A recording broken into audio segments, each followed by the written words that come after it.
maa ngi tudd Oumar Ndiaye ci wàllu responsabilité man maay président régional bu ARS Thiès région Thiès association des retraités du Sénégal région Thiès man maay responsable bi maay responsable département bi itam yàlla dogal na itam daje bi ñu daje tey man la ñu jëlal contact bi ñu jëlee contact ak man dama xalaat ni dama war a woo waa AGAR ak waa ARS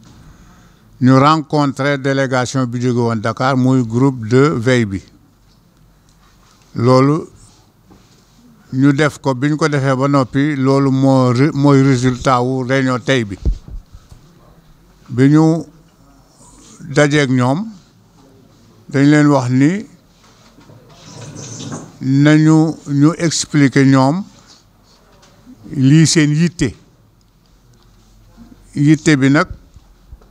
mooy exposé yi ñu def léegi rek Jaafaal wax na ko Iba Diallo wax na ko léegi ñun ñëpp xam nañu li tax comité de veille boobu et de suivi li leen tax a jóg bokk na ci ñun ñëpp suñu xalaat la woon ndax ñun ñëpp ñoo bokk dund loolu coono yi am ak situation bi xew à l'IPRES ñun ñëpp ñoo ko bokk yëgandoo ñoo ko bokk dund donc loolu mooy sababu daje bi dañu fi daje tey pour def benn diagnostic général ci doxalinu IPRES composantam yëpp ñu xam li nga xam ne li moom la ñu war a séq ak ñoom ñu waxtaane ko tënk ko ci këyit yónnee ko à qui de droit loolu moo sabab daje bi yàlla def na nag bi ñu ñëwee ci daje bi comme ñun Thiès lañ ko organiser ñu jox ñu privilège yu présider réunion bi nekk modérateur bi loolu tekkiwul ni ñun ñoo nekk au-dessus de tout le monde au contraire ñun nous sommes vos serviteurs ñun ci seeni kàddu la ñuy aju ci seeni xalaat la ñuy aju lu ngeen xalaat te ànd ci ñun ñëpp ci loolu la ñuy ànd li ñu bëgg nag mooy gannaaw wax nañu góom bi peinture jaune bi koy faj fii lañ koy waxee bu ñu yàlla dimbale it bala ñuy pare danañu def un comité de suivi boo xam ne ñëpp lañ moo ci am représentation pour que suñu fi jógee li ñu fi liggéey mu am ñu koy topp loolu mooy ci sama exposé bu ma doon def di jox kàddu Amadou Dia Fall moom mi nga xam ne moom ak ses collègues ñoom ñoo jëloon initiative bu créer groupe de veille bi mbir mu nekk nag dara mësul xew te du nit daf ko xalaat waxtaan ci ak yeneen i nit ñooñu génne ci xalaat ñu soog koo indi ca mbooloo ya loolu mooy seen warugar xalaat nañ ko xalaat bu baax la ànd nañ ci xalaat bi xalaat nañ ko jàpp nañ ni moom mooy defar suñu ëllëg ci suñu namututi institution bii ñu nekk te ñun dund institution bi dund institution bi moo ñu intéressé kenn intéressé wuñu dund institution bi moo ñu intéressé ku fi nekk di yàq duñu ànd ci yàq bi ku fi nekk di defar te am xalaatu dimbali ñu ñun retraités yi parce que ba léegi suñu loxo jógul ci suñuy njaboot kon ku ñëw pour dimbali ñu dañuy ànd ak yow ci loolu waaye ku ñu yëg ni yaa ngi yàq itam ñun danañu dajaloo xeex ak yow demander demander ñu dindi la fi région yëpp nag ñi ngi fi région yëpp ñi ngi fi région yëpp ñi ngi fi déglu nañu exposé yi ànd nañ ci waaye dañu leen a libéré parce que kenn ku nekk génn sa xalaat ñu boole xalaat yooyu nag tënk ko ci li ñuy wax résolution générale jox ko à qui de droit. Je vous remercie. fii ci Thiès fekk fi Teranga Thiès góor gu baax ku ñuy wax El Hadj Omar Ndiaye moo ko jiite bi ñu waxtaanee li nga xam ne ñun jàpp nañ ko ci mooy feebar bi dal actuellement IPRES moo di garab amatul ci centre médico-social bu Dakar rax ci dolli dans les autres régions te kat le conseil d'administration a mis à la disposition de cette structure plus de 600 millions pour gérer les médicaments. Ñu ngi constater aussi que kër gi recrutement injustifié lañ fiy gis recrutement boo xam ne teguñu ko ci compétence teguñu ko ci ay diplôme recrutement yaa ma neex kër goo xam ne en temps normal war naa mën a doxal avec un effectif de 200 personnes tey mu ngi ci plus de 600 loolu nag li muy jur ëllëg mooy situation boo xam ne dafay grave parce que à terme mun na indi gravement l'équilibre budgétaire de l'institution.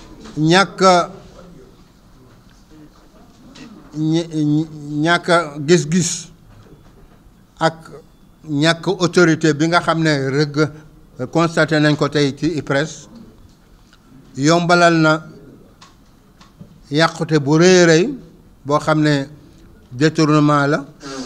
ci ay ticket restaurant toll na biñ ko xayma ëpp na 400 millions te li gën a garaaw moo di ña ko def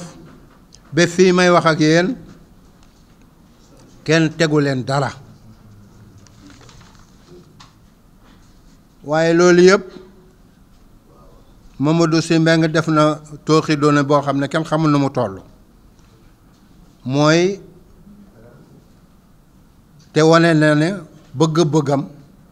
ak darajaam foo ko natt weesu na ko ba BIT at mu jot am conférence bu muy organiser à Genève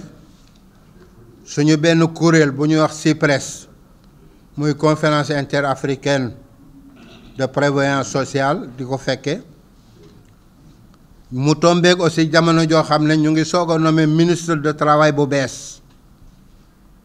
ba ñu demee Genève mu dem seeti ministre de travail boobu pour mu dem inscrire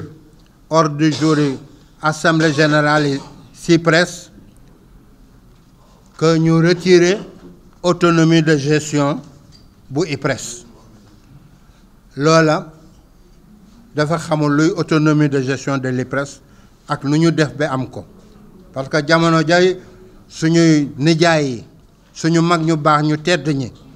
nekkoon di ko xeex je peux citer la personne de Madia Diop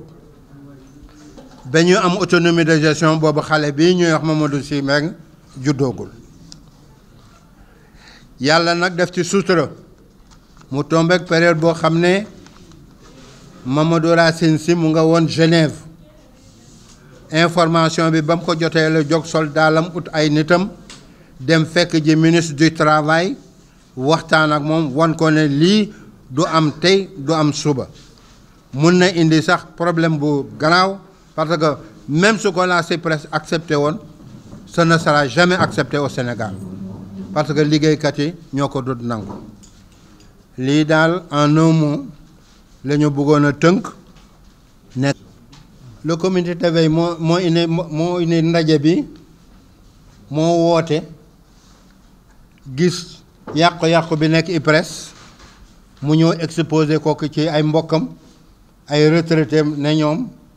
ñu woo leen laaj leen seen xalaat gi nag su paree suñu waxee paree ci xalaat gi dañ koy tënk ci benn bataaxal génne ko man mënuma tëba tëb ne am nañu position waaye comme dañu woo ñu am daraja ay retraités yoo xam ne jóge nañ fu nekk ci Sénégal toog ñu war a waxtaan jaadu na suñu waxtaanee ba pare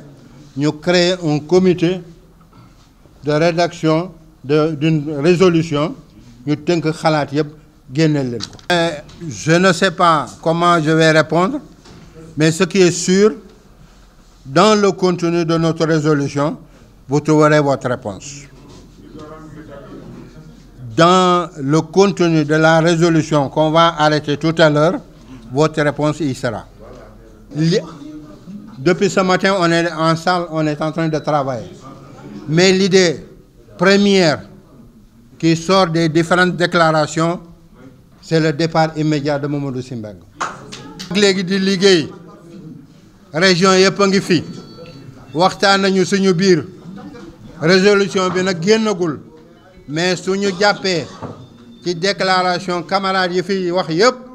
départ Mamadou Sy Mbengue la ñu soxla. man Iba Diallo laa tudd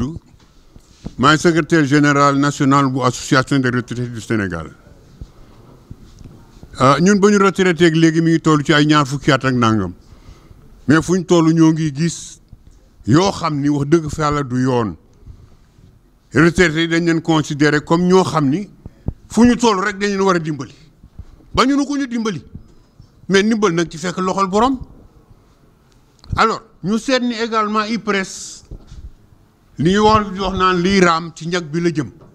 am na yàqu-yàqu yoo xam ni ñi ngi jëm si ci IPRES.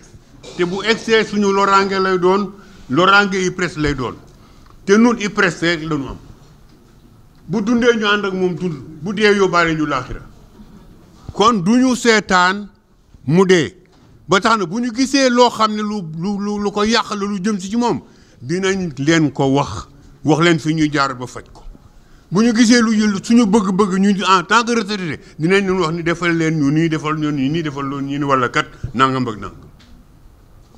li nuy ñaan mooy ànd ak IPRES di dund ay génération ngeen baal ma àq wa salaam